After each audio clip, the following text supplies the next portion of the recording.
Good afternoon, world. Welcome back to the vlog. It has been 1 week since our little puppy Suki passed away, and we wanted to make a video just letting you guys know that we've been processing, we've been grieving, and there's been lots of tears shed, that's for sure. A lot, yeah. I said to Jay just now that today, exactly a whole week has passed, and today is the first day that I haven't cried for Suki. Yeah. And I've been looking through pictures of her, and I've been smiling, and like we've been laughing rather than looking at the pictures and crying. Yeah. So that's a nice, move forward. Yeah, it's the natural process. We all have our different speeds of getting through these really tough moments, which they are tough. And one thing I was quite worried about, but has actually been okay, is that we ordered Suki her own slipper bed. You can see stories in there now. I was worried that when it arrived I would break down in tears, but actually when I saw it, it just kind of it made me laugh. It made me feel happy. It was a happy memory. But look at that. It's giant. It's massive. They actually sent the extra large. Is this the biggest one that you could get? We actually ordered the smallest one that you could get, but it was out of stock or something, so they replaced it with the biggest one. Poppy's had a few sniffs on it, but she's not really interested in it, of course. No, she won't go inside it. We put Story can fit inside it. Yeah, exactly. Yeah, maybe Poppy will be interested now you've gone in there. Yeah. And what are you holding in your hand there, Story? I am holding Suki's collar that we bought. I mean, that would never fit Suki. No, but again, that was one of the smallest collars you could order, and I do think it goes very small. Like if you adjust it really small, it would have fit on her neck. Yeah, and guess what? Over here is Poppy, and can it fit? I bet you're asking. Wait for it. Wait for it. This was not. Oh, there you go, Poppy. No, look at I'm not. You. Very smart. Very smart, yeah, Poppy. it's Poppy, I mean. Can you believe it? She does have a very thin neck, Poppy does. Even with all this chunky fur. It's like the thinnest part of you, isn't it? Your neck. Look at all the fur. No, her tail. So Her tail is pretty. the thinnest part. That's true. Yeah. So we ordered that collar. It was supposed to be personalised with Suki's name. Yeah. And there was a mistake on the order, and luckily they didn't personalise it, so Poppy could use it for special events. And yeah. I am actually trying to print out a picture of Suki. So I said to Jay, I'll do this while we're making the video, and it'll be nice. I can show the picture. And Poppy's just bumping me all over us. Poppy, what are you doing? She won't let me press print. No, come no on. printing. We're printing Suki. Look. What? You want to press print? You want to do it? Yeah, show the picture you're trying to print. Oh, look at Poppy. Not Poppy, no. Suki. I was watching Poppy. Well, that's why. Look, she's trying to get the hairband off my wrist. Oh, no, she's licking you. Yeah. So while you're doing that then, because it might take some time, You want to hold the printer while it comes out? We could share a nice memory, like an individual nice memory of Suki. So, Story, let's start with you. What's your favourite memory from Suki's short time with us? Well, my favourite memories is when she first opened both her eyes in the same day. Yeah. And the time when she went on the beach with us. Okay. Remember that? Yeah, I do remember that. It wasn't that long ago, was it? No. What about you? What's your favourite memories? My favourite memories, just holding her. Just like having to care for her and just having something else to love. I think she made me realise that I have a lot of love to give. Yeah. And I had a bit of more of a purpose, I had something else to do and an aim and a goal. I was trying to get her healthy and that kind of thing. Yeah. So, it hit me hard when Suki died because it wasn't part of the plan. No. We always had the thought that, and we said to Story on the very first night, she might not make it, and we got to always keep that in mind. But then she started to get a bit stronger, and then we got a bit invested. Very invested, yeah. We went all in with Suki. You want to show us the picture? The picture has just come out. Oh, look at that. Came out well. Yeah. Yeah, That's sweet. Even now, like, we were just looking through the photos that we took of Suki on the phone, and there's not many because, you know, we were making videos, and, you know, there was a lot of times when she was like moving her head around really fast so the picture wouldn't come out, or we'd take her outside and she would be asleep. And I was thinking, don't worry, there'll be another week where she's a bit more active, or maybe I'll take more pictures when her eyes are open. And we didn't really get the chance. So I ended up, that picture that Sacha just printed was actually a still from one of our videos, one of the last videos. And but we did get a few cute pictures. One of her nose. When her nose was pink. Of course, the Poppy and Suki one. Yeah, that's also very cute. And there's one image that I managed to find on the phone where her mouth was actually open. It's a bit blurry, but you can just about see her tiny little pink mouth open there. Yeah. I think, you know, we've got every day we were taking pictures of her, filming her obviously. So we've got so many memories of her, and she was only with us for 18 days. No, it was about 21 in the end. And she got nicknames. We had nicknames for her. Yeah. This was the amount of time that I feel we needed to begin sharing again. And we just had a chat together and we said, listen, we should make one more video explaining, because a lot of you guys also became very invested in Suki's story. And well, after Suki died, there was a period of time where we didn't publish anything, and people were asking questions and they were saying, oh, how's Suki today? And obviously you don't know that she'd already passed. So we were like, I need to get that video published so that we can allow you guys to grieve as well, because it's important. You know, we're posting this little animal story out into the world. And I got a few messages from people saying they didn't realise how invested we were. You know, the amount of tears we shared and everything. It's like they didn't realise how much love could grow in such a short period of time. Yeah. And neither did we. We did not expect to be so connected to that little dog. So it felt almost as painful as losing an animal that we've had for longer. I'm getting emotional now. I said that this is for the day that I'm not going to cry about her, but yeah, now we're talking about her for much longer, and we printed out another one. Oh yeah, actually I never shared my favourite memory. For me, it was the funny stuff that she did, like crawling into my slippers and just kind of moaning with content. She'd get in there and she'd go,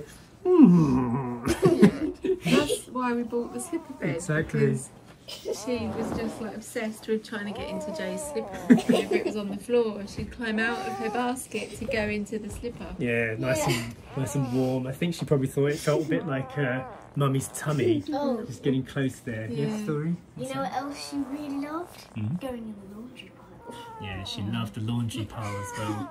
Anything that made her feel cosy and like enclosed, like all ruffled up. So we've got lots of good memories, and we wanted to also say thank you to everybody for being so supportive and being so just thoughtful for us, you know, during this time, because you could say like, oh, why do you care? You know, it's and also there's a lot of dogs on this island that are going through the same thing, and you don't see those every day. So it's often, you know, you pass by, you don't even know that that's happening. And yeah, it's a dark side to being in a place like this. You actually see a lot of animal suffering sometimes, and but a lot of you guys were, you know, very thoughtful, and you sent your messages. Somebody even wrote a poem. Thank you for that. It's really, really sweet to see that she also had an impact globally. Poppy looks emotional, does she? Oh, hello, sweetie. Yeah, my mum as well. Like when I was messaging her a lot about Suki and sharing pictures with my mum, and every day she was asking, "How's little Suki today?" And when I told mum that she'd died, she was like, "Oh, even she shed some tears." She was like, she never met her. All she'd seen was like my updates and pictures, and she said, yeah, she shed some tears when I told her that she'd. actually passed away, and my dad as well, he was like, I spoke to him yesterday and he said, I don't think I can watch your last video of Suki because I'm going to get too emotional. Yeah, actually, it's not just your dad that said that. A lot of our subscribers also have said, I couldn't get through to the end. Like they got most of the way through and then they just, it was actually when they heard Story crying, when they were like, okay, this is too much, you know. And I've said this a few times in replies to messages and comments and stuff. Editing that video was incredibly hard because when you edit a video, you have to watch the same footage over and over and over again to make sure everything's in line and everything's in the right order. And to sit there and edit that video for a few hours was like so painful. I was crying my eyes out on the computer. Had to have family support come over and hug me, like just to try and get it edited. I'm holding one of her little blankets that we used for her.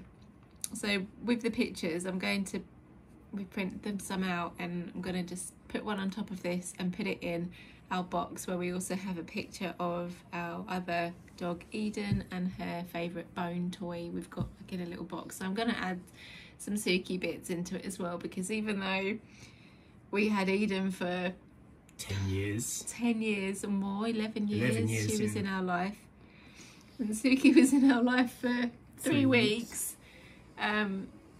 We feel like the same heartache and the same pain of losing a dog, or any pet, I guess. But she really did affect us. She was welcomed into the family, and you know, as the days went on, we started to visualize how she was going to slot into our life, and we'd already gone through a lot of the complicated emotions of not being able to leave this animal to die by herself on the street. And a lot of the messages we've had from people, from family, from subscribers is roughly the same, which is, you know, from what you can see and what we feel, we gave her possibly the best chance that was realistic to do. Like, it would have been better if she had a mother dog to give her puppy milk, and you know, there was no other option. We had to take her that day. There was nothing. She was completely abandoned. The vet said that she may have even been like the runt of the litter. Maybe she was abandoned for a reason because she didn't develop properly, or she could have been born prematurely even, which is why she was so small. And and you know, there could have been underlying issues that we'll never know about, because she wasn't growing either. She just kind of stayed exactly the same size. She was very, very tiny. And a few people said, you know, why didn't we just leave her at the vets? Like, why, you know, she could have gotten more care if we'd have left her at the vet. But the vet said to us, you know, they're not going to do anything different because she's so small. There's only a certain amount of stuff that they can do. And they gave that all to us. And we just kind of, you know, wanted her to be here. So if the worst did happen and she did pass away, she was in a comfy bed in a warm room with us around her. People she knows. And not in a vet with lots of, you know, scary smells. So, you know, no dog wants to go to the vet, do they? There's lots of other dogs barking and screeching in there. Yeah, she was in a calm, quiet room, and it was nicer than just leaving her. And if we'd have left her at the vet and then found out that she died, it would have been, I don't know, we wouldn't have had the same connection. Like you said, the medication that they could give to Suki was so small, because if you give even a fraction too much, then they can also have problems from that because of her size. So she was literally maxed out to the amount of care we could have given her, and the vet said they would have done the same, you know, but we wouldn't have been there at the end, kind of thing. Tori's printed out a secret picture, I think. A secret one? What, just for her? Or is it to show? Do we know? Are you showing that, Story? Yeah, I'm just preparing it. Alright, don't take too long. Coming back? She's coming back. Alright, okay, let's do the grand reveal then. What have you got to show us? You could get the slipper bed. Back in the slipper. This is it. What is it? Curled up Suki. Curled up Suki. Oh yes. She's upside down. There you go. That's the right way. She's such a blob, isn't she? Yeah. Oh, you made it a little square shape. Yeah, it had like a giant thing down there, so I was like, do you want to keep that one in your room? yeah. Okay. On my pin board. Yeah, you can do that. Okay. All right. So I guess, you know, this will probably be the last time we talk extensively about Suki. So just you might hear us mention her, obviously. But yeah, she's part of our story now, so she'll be mentioned, of course. Just as a final closure thing, she did eventually end up dying of aspiration pneumonia, which is a type of infection that puppies can get from their lungs if they've got a low immune system. The vet explained it very well, and also we did some research on it afterwards, and apparently this is very, very common for newborn puppies, and even breeders say, you know, that sometimes they have 6 or 7 puppies to care for, and maybe the mum's not feeding them enough milk, or there's something wrong, and maybe 2 out of 7 will die from this. So it's like, we found this dog on the street with maggots inside, puncture wounds, and she still survived that long. She was a real fighter. she was. And she did fight until the very end, and we'll never forget her sounds. We'll never forget her fur. It's just she made a big impact, and she's been buried outside, facing the ocean, as you guys saw in the last video. And we gave her a very peaceful last day, full of love. And yeah, she taught us a lot. She did, and I don't think she died in pain. She didn't sound like she was in pain. It was just kind of tired. I think she'd like just hit her energy limit. That's what it was. And we know that, you know, she's made a big impact on these 3 humans here, and anybody else who has watched our videos and felt the same way. So one final thank you to everybody for being so kind and supportive and sharing this story with us, and one final goodbye to Suki. The next video we make will be more positive. Yes. And we'll go back to regular publishing. Yeah. Okay. All right. And I didn't make it through the day. You didn't? No. I mean, this was a bit intense, but tomorrow. Tomorrow. So we'll see you guys in the next one. Bye. Bye.